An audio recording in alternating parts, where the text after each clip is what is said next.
Voltamos com o MAC Notícias, um programa que mostra as novidades e notícias do Mackenzie.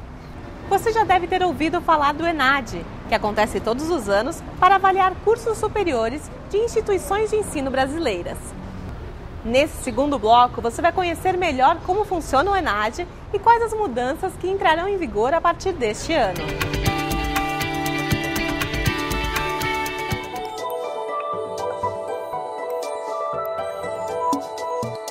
O ENAD, Exame Nacional de Desempenho dos Estudantes, tem como objetivo avaliar alunos do ensino superior e qualificar cada curso de uma instituição com o chamado Conceito ENAD. E neste ano, o processo de avaliação passará por algumas mudanças. Dentre os cursos escolhidos para avaliação neste ENAD 2011 estão as engenharias. E pensando nisso, no mês de junho, o Mackenzie promoveu o Fórum Nacional de Gestores de Instituições de Educação de Engenharia para esclarecer e apresentar as mudanças que serão implantadas.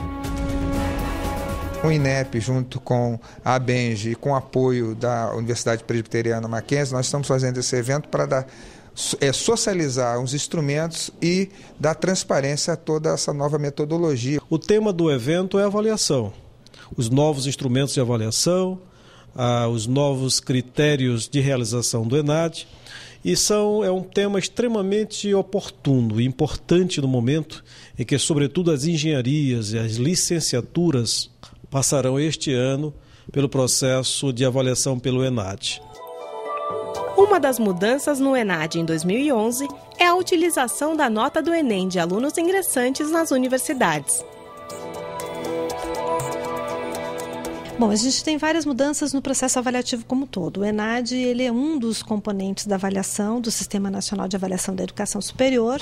As mudanças que se configuram para esse ano é o uso e utilização do Enem para o ENAD ingressante. Então, os estudantes ingressantes que realizaram a prova do Enem na metodologia TRI 2009 e 2010, nós utilizaremos essa nota e ele, portanto, estará dispensado da participação na prova.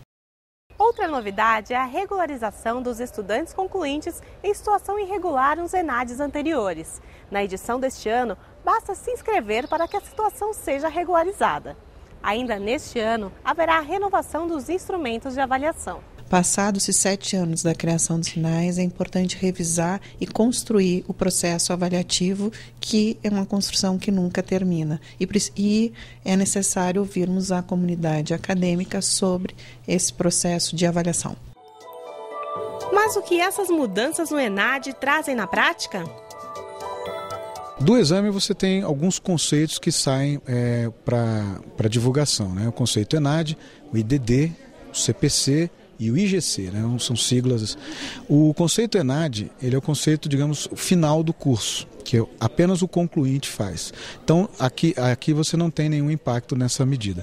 Mas para o IDD, sim. O IDD ele é uma espécie de valor de medida do valor agregado do curso.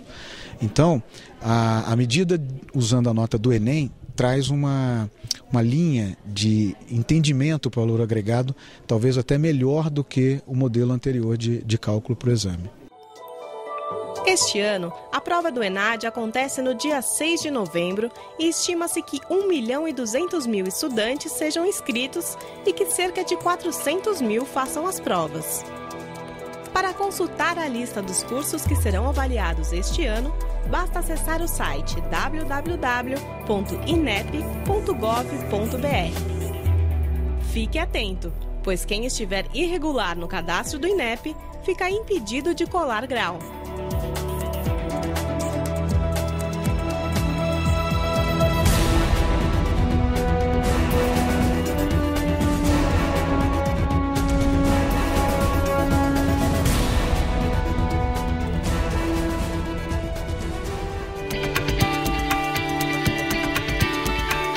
Veja agora outros eventos que aconteceram no Mackenzie.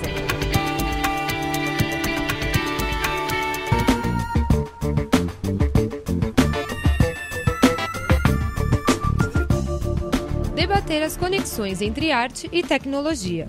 Esse foi o objetivo do WCCA 2011, Congresso Mundial de Comunicação e Artes, sediado pelo Mackenzie. Pesquisadores de vários países marcaram presença e apresentaram trabalhos que buscam indicar os caminhos da arte na era da informação. Ler o tempo presente, né, e perceber onde em que nichos as comunicações e as artes hoje convivem com tecnologias, com sociedades de informação, sociedades de colaboração. Além das palestras e debates, os participantes também puderam conferir 2 exposições com obras de artistas portugueses que refletem questões contemporâneas. Teresa Almeida trouxe suas pesquisas sobre arte e luminescência em obras que remetem às paisagens submarinas. Tem relação com os corais, talvez pelo facto de eu fazer mergulho. E eu gosto de fazer mergulho e um bocado uma preocupação ambientalista do que está a acontecer com os corais, com a destruição. Já Luísa Amaral expôs fotos de moradores de ex-colônias portuguesas que revelam a outra face do mundo moderno. E um alerta que tento fazer sempre aos meus alunos é que, de facto, nós estamos a construir um mundo digital, um mundo de grande inclusão, de rede todos liga, mas muitas vezes esquecemos que neste mundo de cerca de 7 bilhões de pessoas, só 1,5 bilhões é que estão conectados. Mesclando a liberdade da arte com a precisão da tecnologia, o WCCA apontou novos caminhos para artistas e pesquisadores.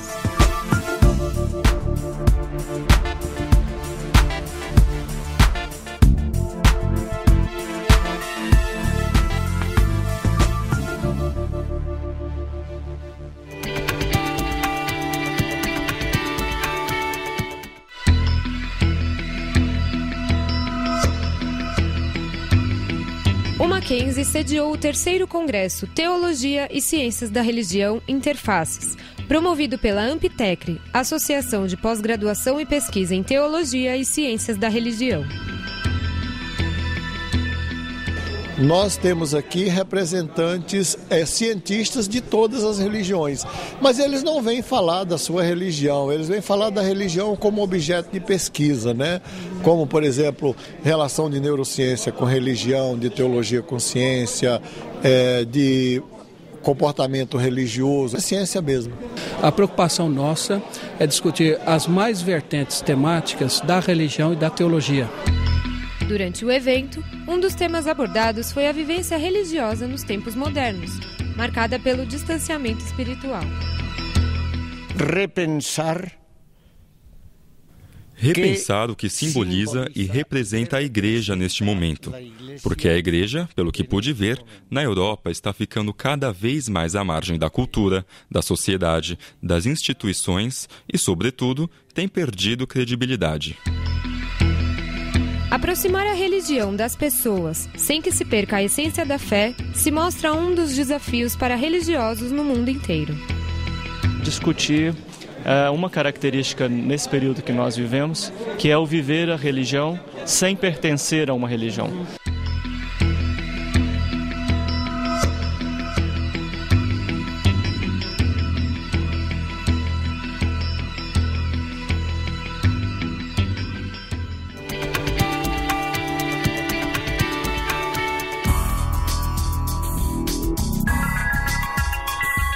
O Mackenzie sediou a 4ª edição da Conferência Internacional em Computação Ubíqua, UMídia 2011. Computação ubíqua é um termo usado para a computação onipresente. São os sistemas informatizados inseridos em celulares, carros, entre outros. Esta é uma das mais promissoras fronteiras a serem desbravadas na área da informática.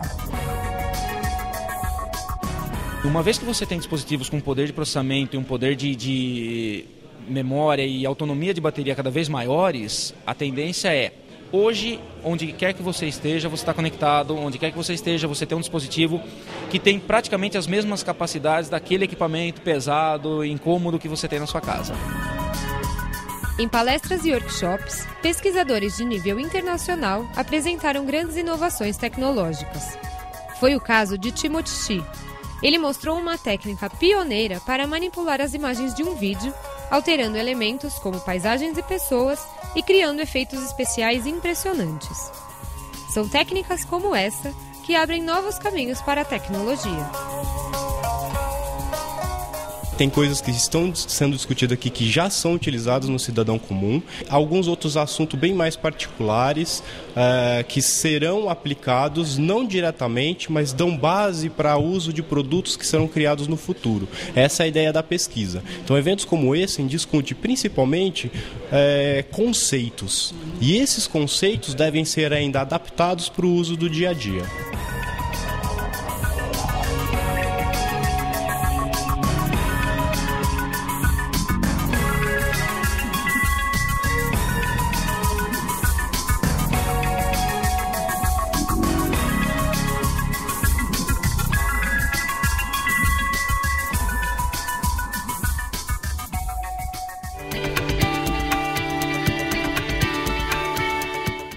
Chegamos ao fim de mais uma edição do MAC Notícias.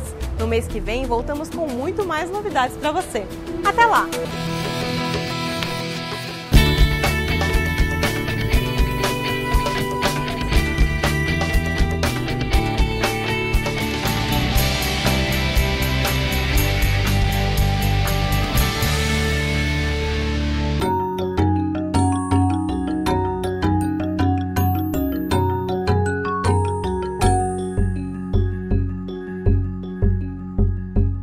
Apesar de ser condenado, o trote universitário ainda é praticado em muitos lugares. Mas o que muita gente não sabe é que esse costume de humilhar e cortar os cabelos dos calouros tem uma origem ancestral. Na Idade Média, as primeiras universidades da Europa ficavam isoladas das cidades e aldeias. Quando os novos alunos chegavam, tinham as cabeças raspadas e as roupas queimadas. Essa prática tinha uma razão. Era uma forma de evitar que os novatos trouxessem piolhos e doenças. Havia uma série de rituais de iniciação para que o calouro provasse seu valor e fosse aceito pelos veteranos, já que ir à universidade era um privilégio. A maior parte das pessoas da época era analfabeta e rude. Era como se os veteranos estivessem transformando um bicho do mato em um ser civilizado.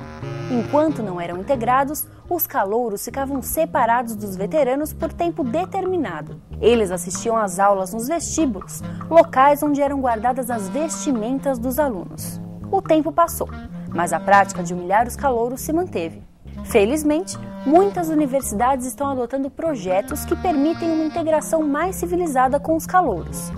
Afinal, o trote pode até ser baseado numa tradição, mas isso não justifica a violência de forma alguma.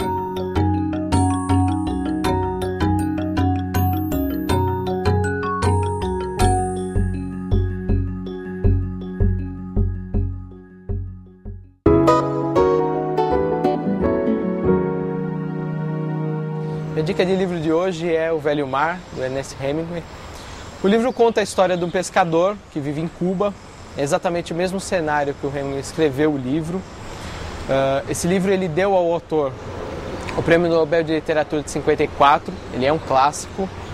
E eu indico, além por ser um clássico, claro, é porque ele mostra a superação de um pescador que passa 84 dias no mar, sem pescar nada, e depois ele volta para o mar sem nenhum ajudante e fica à deriva e acaba pescando um peixe que aqui a gente chama do peixe espadachim, né? E ele acaba amarrando no barco para trazer para a ilha. Só que durante o trajeto entre alto mar e a ilha, ele acaba sendo atacado por tubarões e ele passa toda essa dificuldade em relação... E ele chega na ilha achando que não pescou nada, quando ele acaba tendo pego o maior peixe que a ilha já viu.